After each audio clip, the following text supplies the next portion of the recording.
洛杉矶快船队116比102战胜了菲尼克斯太阳队，目前系列赛的总比分追至2比3。本场比赛，快船队的核心小卡继续缺阵，他们获胜的英雄是保罗·乔治。保罗·乔治砍下41分，居功至伟。但是他们的幕后英雄却是卢指导，因为卢指导在赛前面临着很大的艰难。首先，不只是小卡缺阵，同时他们的内线核心祖巴茨也是因为在赛前查出了半月板的扭伤，无法出战。那这样的话呢，快船队在本季初准备的2个中锋，包括祖巴茨和之前赛季报销的伊巴卡均不能够上阵。这样的话呢，他们的小球也很难发挥。在赛前呢，卢指导就必须进行变阵，让这个后卫曼恩去打中锋。那在这个比赛过程中呢，曼恩打中锋呢起到了很好的效果。有人说呢，这个曼恩呢全场比赛只得到了4分、2个篮板、2分助攻，另外还有1次抢断，在效率上并不是很高。但是曼恩呢作为一个后卫能够出任中锋的话，已经是非常了不起的一件事情了。我们以篮网队的妖锋布鲁斯·布朗为例，布鲁斯·布朗在今年的2月11号，因为中锋小乔丹个人事务缺席，当时布鲁斯·布朗就客串了一下中锋。虽然布鲁斯·布朗在这个正负值方面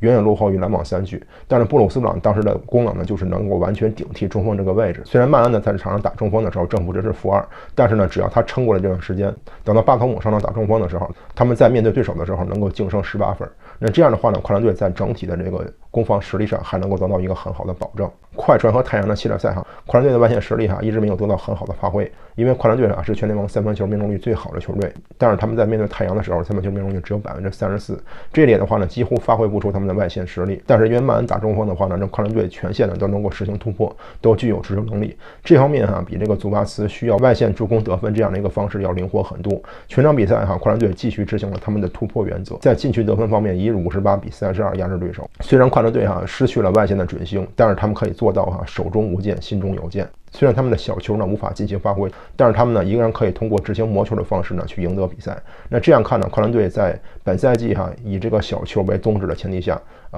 进行的并不顺利，但是他们在这个季后赛开始执行魔化的方略起到了很好的效果。尤其是在本场比赛祖巴茨和伊巴卡都不能上场，但是卢指导还是细心的启用了老将中锋考辛斯。考辛斯虽然是没有打过魔球，但是在本赛季的前半季，他在火箭效力时曾经和哈登、塔克、豪斯以及戈登做过队友，所以说我想考辛斯对魔球也是有所了解的。这样的话呢，快船队虽然是缺席了3名关键球员，但是他们的轮换依然能够补足。另外，他们在魔化方向上也是继续找到了新的方式。在系列赛的第6战快船队将重回主场，他们也将继续用魔球的方式在寻求本轮系列赛的取胜之道。